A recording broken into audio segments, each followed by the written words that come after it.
Slå ind i klyngen der. Havret igen. Væk af Bernburg. Kasper Lorentzen.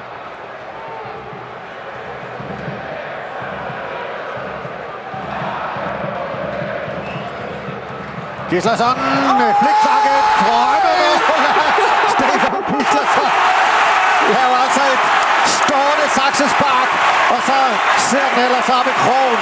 Der kunne Jesper Hansen ikke nå op. Et underligt mål sparket ind af islændingen her. Det er once in a lifetime, man får lov til at score sådan et mål her. Du havde sagt det, Jens Jørgen. Brøndby er ved at sætte damp på. Men at det skulle udmønte sig i sådan en scoring her, det stod altså ingen steder. Prøv lige at se. Det er underligt sparket ind. Simpelthen fantastisk mål, det her. Det må kandidere til årets mål, sæsonens mål.